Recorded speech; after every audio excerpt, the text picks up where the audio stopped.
Bismillahirrahmanirrahim. Assalamualaikum warahmatullahi wabarakatuh. Alhamdulillahilladzi alafa baina qulubina fa asbahna bi ni'mati ikhwana. Asyhadu an la ilaha illallah wahdahu la syarikalah. Asyhadu anna Muhammadan abduhu wa rasuluhu la nabiyya ba'dah. Qala Allah Ta'ala fil Qur'anil Karim, a'udzu billahi minasyaitonir rajim, wa aqimul wazna bil qisti wa la tukhsirul mizan.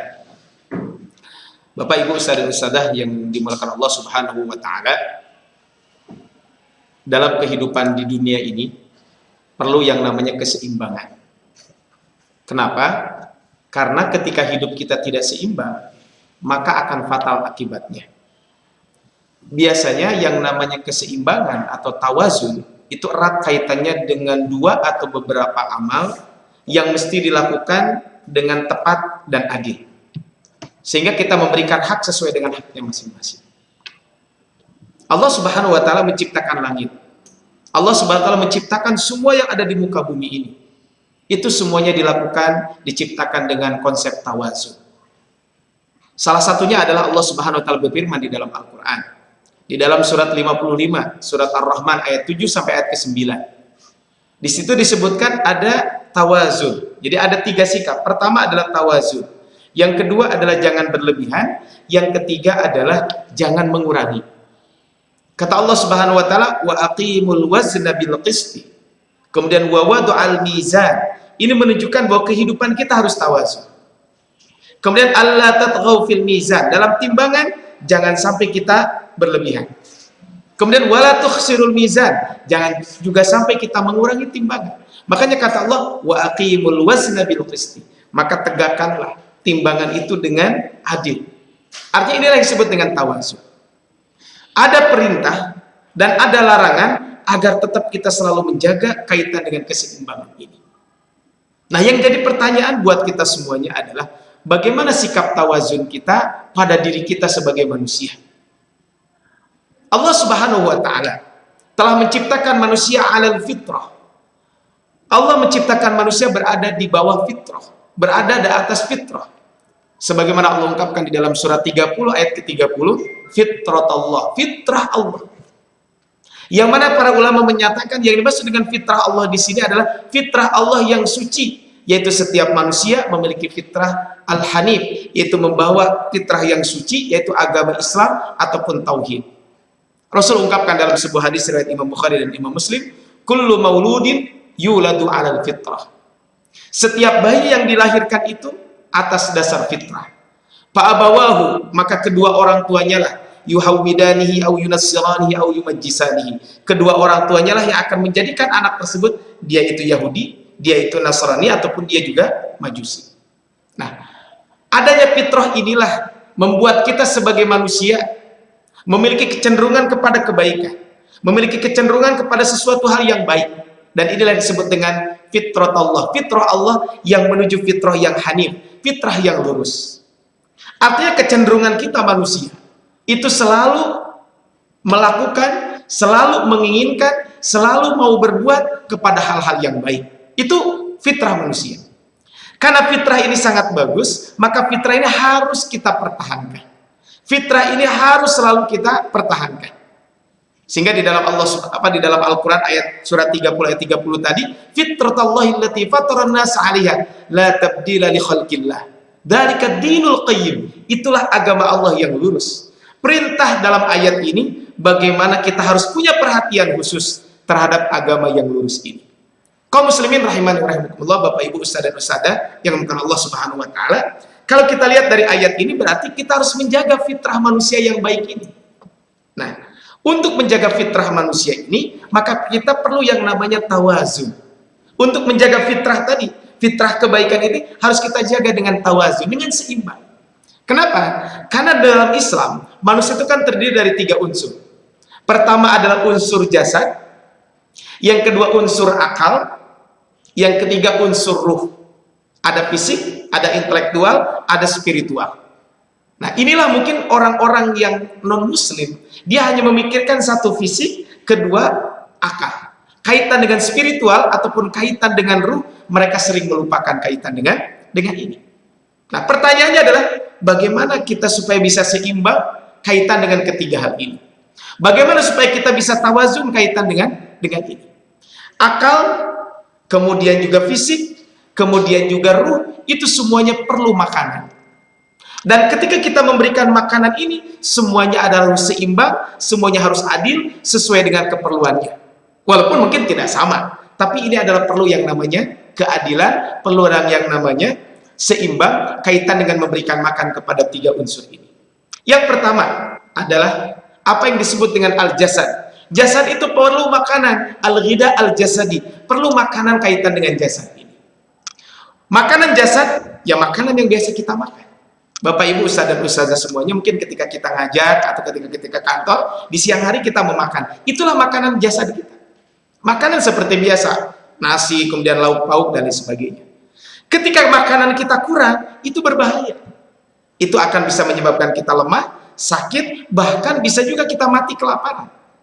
Makanya Allah Subhanahu wa taala menjelaskan kepada kita bahwa Allah telah menyediakan buat kita makanan untuk manusia dengan 2 indikator. Jadi kalau kita memenuhi al-ghidha al-jasadi, makanan jasad ini Allah sudah menyiapkan dengan 2 indikator. Pertama adalah pastikan makanan yang kita makan itu adalah halal dan baik. Dalam surat Al-Baqarah ayat 168, ya ayuhan nas kulu mimma fil ardi halalan thayyibah. Maka pastikan makanan itu adalah halal dan baik. Yang kedua adalah makanan yang kita konsumsi itu jangan berlebih-lebihan. Kata Allah Subhanahu wa taala, wa kulu washrabu wala tusrifu. Makan, minum, dan jangan berlebih-lebihan. Jadi pertanyaan, kenapa jangan berlebih-lebihan tapi tidak ada jangan kurang? Padahal kita dalam memberikan makan harus tawazun, tidak boleh berlebihan, juga tidak boleh kurang. Kalau berlebihan nanti obesitas, akan berbahaya juga buat kesehatan, kekurangan pun sama. Karena memang cenderung manusia itu adalah biasanya suka yang lebih. Jarang orang yang suka yang kurang, tapi kebanyakan manusia adalah memang cenderungnya adalah kepada hal yang lebih. Karena kecenderungan manusia dalam masalah inilah, makanya kita semuanya, kata Allah, wala tusrifu, janganlah kalian berlebih-lebihan. Berlebih-lebihan dalam makan di sini adalah bisa jadi kapasitas makannya terlalu banyak, atau bisa jadi berlebih-lebihan di sini adalah kita ada rezeki yang Allah berikan kepada kita, tapi kita tidak menunaikan zakatnya. Atau berlebih-lebihan di sini adalah kita mengkonsumsi makanan-makanan yang Allah haramkan kepada kita semuanya. Bapak Ibu Ustaz dan Ustazah yang karena Allah Subhanahu wa taala, ini menunjukkan bahwa kita harus memenuhi fisik kita dengan al-ghidha al-jasadi, makanan jasad.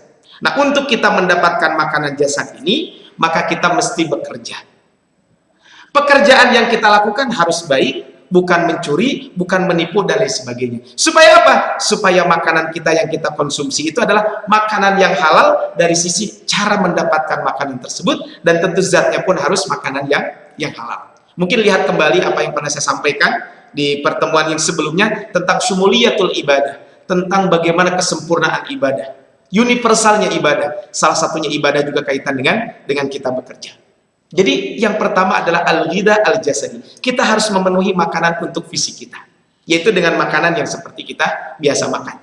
Yang kedua adalah al-ghidha al-aqli. Akal kita juga perlu dikasih makanan. Ketika fisik saja dikasih makan, akal tidak diberikan makanan, tentu berbeda. Nah, makanan akal ini adalah al-ilmu. Kita harus memiliki ilmu.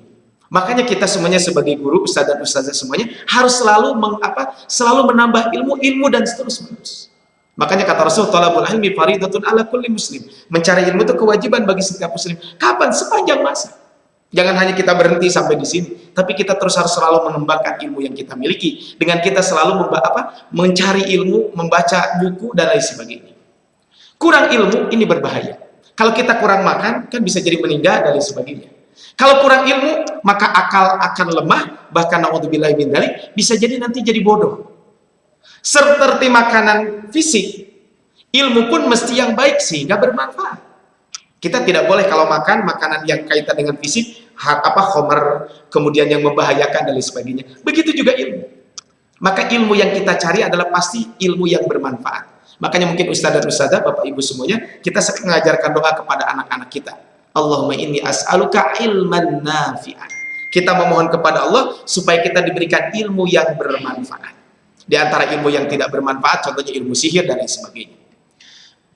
Ustaz dan ustazah, Bapak Ibu rahmat Allah Subhanahu wa taala, kalau kita lihat bagaimana Islam memperhatikan kaitan dengan ilmu. Lihat ayat-ayat yang pertama kali turun kepada Rasulullah SAW. Itu adalah ayatnya semuanya berbicara tentang ilmu. Pertama surat Al-Alaq. Ya, ayat 1 sampai 5 kan disebutkan Iqra. Ini kan perintah membaca, artinya perintah ilmu. Kemudian yang kedua, sebagian ulama menyampaikan surat yang kedua turun itu adalah surat Al-Qalam.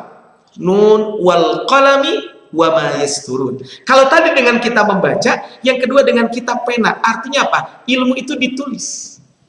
Kemudian yang ketiga adalah surat Al-Muzammil ayat 1 sampai ayat ke-19 disebutkan warattilil Qur'ana tartila. Perintah membaca Al-Qur'an dengan tartil, dengan perlahan-lahan. Nah, pada masa kejayaan Islam, ilmu pengetahuan berkembang dengan pesat. Kenapa? Karena mereka sangat memperhatikan kaitan dengan ini. Makanya Bapak Ibu, Ustaz dan Ustaz yang Allah Subhanahu wa taala, maka jika keilmuan itu berkembang dengan baik, maka akan muncul hikmah, sikap bijak. Makanya kata Allah Subhanahu wa taala dalam surat Al-Baqarah ayat 269 disebutkan yu'til hikmata may yasha.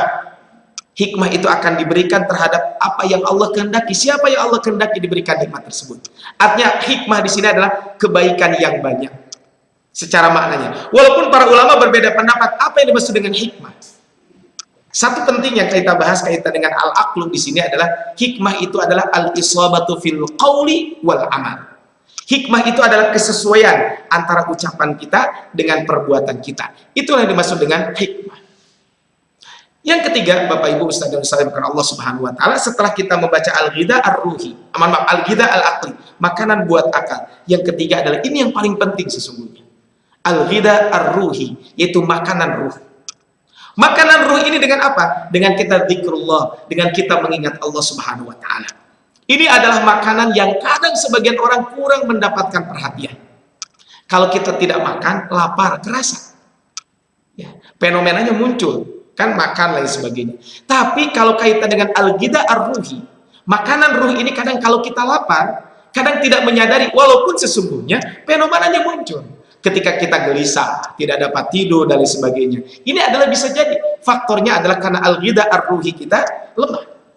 Akibat al-ghidha ar-ruh, makanan ruh ini kurang, sehingga terkontrol, kurang terkontrol. Akibatnya adalah seseorang itu hidupnya tidak akan pernah terkontrol.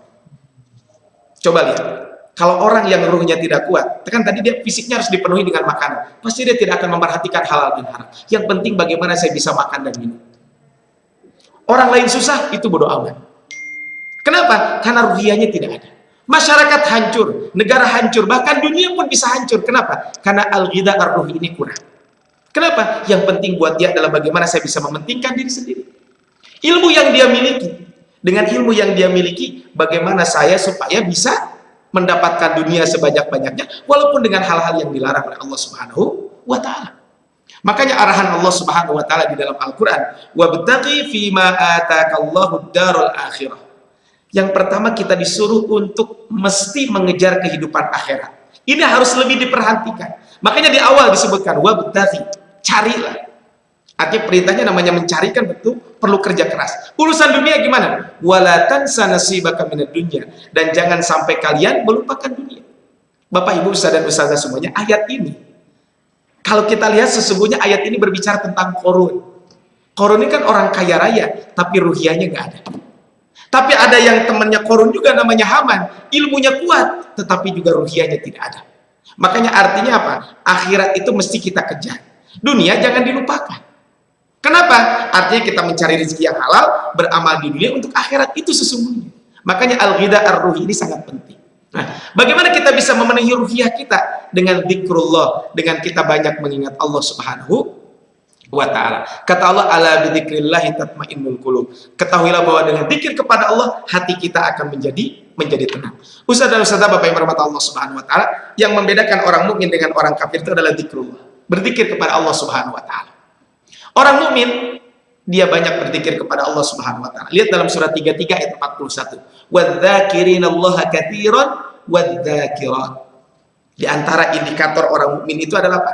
Dia banyak mengingat Allah Subhanahu wa taala. Tapi beda dengan orang-orang munafik. Di dalam surat 4, surat An-Nisa ayat 142, ketika berbicara tentang orang-orang munafik, wala yadhkurunallaha illa qalila. Mereka itu tidak mengingat Allah Subhanahu wa taala kecuali hanya sedikit saja. Bapak Ibu Ustaz dan Ustazah yang bukan Allah Subhanahu wa taala, Tentu zikir ini bukan hanya zikir saja dalam lisan. Tentu hati pun ikut berzikir. Kemudian zikir juga adalah taubat, juga merupakan berzikir. Tafakur juga merupakan berzikir. Menuntut ilmu juga berzikir. Mencari rezeki juga jika niat yang baik itu adalah berzikir. Artinya ini adalah harus dikuatkan kaitan dengan ruhiyah ini. Bapak Ibu rahmat Allah Subhanahu wa taala, di dalam sebuah kitab ada risalah Al-Ma'thurat namanya. Ya, Al-Ustaz Hasan Al-Banna beliau menyebutkan di dalam Risalatul Ma'thurat ada macam-macam zikir. Zikir itu yang pertama adalah al-wadhifah, atau yang sering kita sebut zikir pagi dan sore. Kemudian yang kedua ada wirdul Qur'ani, bacaan Al-Qur'an. Yang ketiga adalah doa siang dan malam. Artinya doa siang dan malam itu apa? Kita ada doa ketika masuk mau tidur dan lain sebagainya. Ini kan doa siang dan malam sepanjang waktu. Kemudian doa-doa yang maksud dalam berbagai kesempatan. Ketika ada ketika turun hujan, kemudian juga ketika ada petir dan lain sebagainya, ini zikir yang harus kita lakukan. Makanya Bapak Ibu Ustaz dan Ustazah semuanya, di sekolah ini juga kita dituntut untuk selalu banyak mengingat Allah. Tadi ada al-ma'thurat, zikir pagi dan sore. Untuk apa? Untuk menguatkan ruhiyah kita. Kenapa kita harus wirdul Qur'ani? Ada bacaan Al-Quran yang harus kita baca untuk memperkuat ruhiyah kita. Bagaimana kita mengajarkan sesuatu kepada anak-anak kita secara akliyah, betul, secara keilmuan, tapi kalau ruhiyah kita tidak kuat. Makanya ini adalah ruhiyah, ini adalah sangat penting buat kita semuanya. Jika ada orang kekurangan makanan fisik, dampaknya lapar atau bisa paling meninggal dunia, itu mentoknya. Dan itu efeknya hanya pribadi. Kalau ada orang kelaparan meninggal dunia, efeknya hanya buat dia saja. Kalau dampaknya adalah al-ghidha al-aqli, makanan. Ya, ini akal. Makanan kaitan dengan akal, bisa jadi bodoh. Kemudian kalau al-ghidha ar-ruhi tidak terpenuhi, bisa jadi mati hati. Makanya ini adalah efeknya bukan hanya pribadi, efeknya bersama-sama. Kalau orang kelaparan, tadi saya sampaikan, paling juga dia sakit atau meninggal dunia. Tapi coba, kalau dia al-ghidha ar-ruhi, kaitan dengan ruhiyahnya tidak ada. Tidak kuat. Apa yang dia lakukan? Dia punya kekuatan, pasti dia akan menghalalkan berbagai macam cara. Yang rugi siapa? Masyarakat yang banyak. Makanya ini menunjukkan bahwa al-ghidha ar-ruhi itu penting. Dan tentu bukan hanya menampilkan al-ghidha ar-ruhi, tapi tiga-tiganya harus tawazun. Kita juga harus, fisik kita harus kuat. Akal kita juga harus pintar. Kemudian ruhiyah kita harus baik. Maka jika itu semuanya kita lakukan dengan tawazun, jika jasad kita, akal kita, ruhiyah kita terpenuhi dengan tawazun, dengan seimbang, maka itulah yang Allah sebutkan dalam surat 31 ayat ke-20 adalah nikmat lahir dan batin. Sehingga kehidupan kita akan stabil, tidak mudah goncang. Makanya Bapak Ibu dan Ustaz yang Allah Subhanahu wa taala, sebentar lagi kita akan menghadapi bulan Ramadan. Ayo kita targetkan tawazun kita. Kaitan dengan makan, diatur sedemikian rupa. Targetan kita selama Ramadan, kira-kira buku apa yang akan kita baca, kajian apa yang akan kita ikuti. Kemudian juga kaitan dengan ruhiyah kita, jangan lupa. Nanti tilawah Quran kita, zikir pagi dan sore, bagaimana kita meningkatkan ruhiyah. Sehingga ketika Ramadan selesai, la'allakum tattaqun, itu betul-betul kita dapat. Ruhiyah kita kuat, akal kita nanti makin pintar, makin bertambah keilmuan kita, fisik kita pun menjadi sehat. Barakallahu fikum. Assalamualaikum warahmatullahi wabarakatuh. Waalaikumsalam.